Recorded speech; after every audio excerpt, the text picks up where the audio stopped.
Good evening, everyone. This is Snigdha E. Samuel, and today we are going to do a very small part of tenses, but a major, complicated one or confusing one for most of the students. वैसे भी if anybody hears the word tenses, you know, so I can understand. But I want to assure you that tenses are one of the simplest topics. You don't believe me? Well, let me continue to teach you and you will agree with me. Okay. So today we are going to discuss the have been, the has been and the had been. Okay. It is very confusing. But before I start that, let me talk about what are tenses. So tenses tell you when an action happened. कब कोई घटना, कब कोई क्रिया हुई, that is what tenses tell you. Did it happen in present? Did it happen in past? Or is it going to happen in future?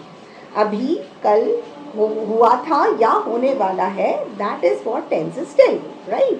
So many students get confused with where to use have been, where to use has been and where to use had been. So we are going to understand this first, that there are two things that we need to remember. Now I am going to redirect you towards my board because it is easier to talk, it is easier to teach on the board rather than just move your hands, face or eyes, right? So stay tuned. Now you can see that I have written present tense on one side and I have written past tense on the other side. So the first thing that you have to remember is this, that you are going to use have been with present tense, has been with present tense and had been with past tense. Now let me write this for you. So have been and has been. They are both going to be used with present tense while had been will be used with past tense. Now again problem, confusion. Ma'am, this though I have understood that has and have been, they have to be used in the present tense, but then present tense may have kab or has kab. So for this, now the second thing that you are going to remember is that when you have subjects like she, he, it या कोई भी singular, so you are going to use has been. When you have subjects like we, they or any plural, then you are going to use have been. अब मैं इसमें I और you भी add करूंगी, तो आपको ये याद रखना है I और you बड़े नॉटी बच्चे हैं, ये रूल्स फॉलो नहीं करते हैं. तो हालांकि I सिंगुलर है और you भी सिंगुलर है, लेकिन ये रूल फॉलो नहीं करेगा, इसलिए ये I has और you has नहीं होगा. It will be I have और you have.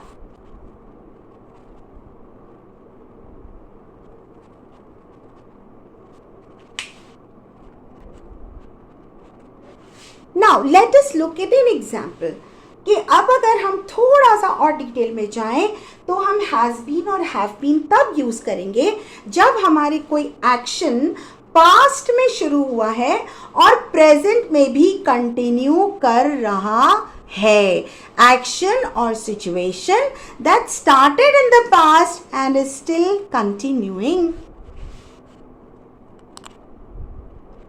For example, I have been teaching since the past 20 years.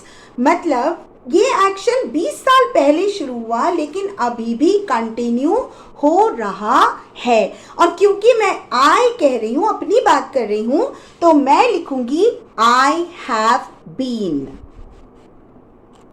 अब वही जब मुझे she लिखना होगा कि मुझे बताना है कि उसने काम करना शुरू किया था कुछ साल पहले या 20 साल पहले और वो अभी भी कर रही है, तो I am going to write she has been. तब मैं हैव नहीं लगाऊंगी.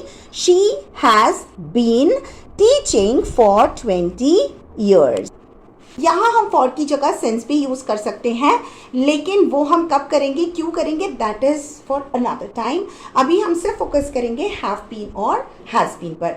अब हम बढ़ते हैं towards had been. Now had been कब यूज करते हैं? When we have two actions and one action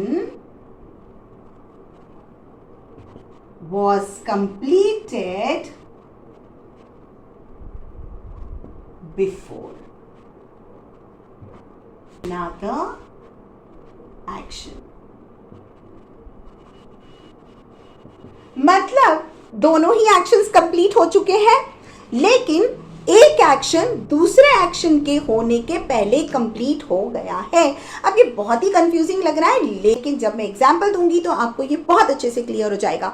जैसे मैं ये कह रही हूं कि वो, अगर मैं कहूं कि वो 3 घंटे से वेट कर रही थी, लेकिन अगर मैं कहूं कि वो 3 घंटे से वेट कर रही थी जब डॉक्टर आए, तो 3 घंटे की वेट भी कंप्लीट हो गई और डॉक्टर भी आ गए, लेकिन डॉक्टर के आने के पहले उसने 3 घंटे का इंतजार कंप्लीट कर लिया। तो यहां ऐसे केस में हम हैड बीन लगाएंगे। Right, she had been waiting for 3 hours before the doctor came. तो दोनों एक्शंस हो चुके हैं कंप्लीट, डॉक्टर भी आ गए हैं और उनका 3 घंटे का इंतजार भी हो गया है, लेकिन डॉक्टर के आने के पहले 3 घंटे का इंतजार कंप्लीट हो गया। ऐसी सिचुएशन में we are going to use she had been. Right, अब हम कंक्लूड करते हैं कि हैज बीन और हैव बीन हम प्रेजेंट परफेक्ट और प्रेजेंट परफेक्ट कंटिन्यूअस टेंस के साथ यूज करेंगे। हैड बीन हम यूज करेंगे with past perfect and past perfect continuous. तो I am sure it is clear to all of you. Thank you.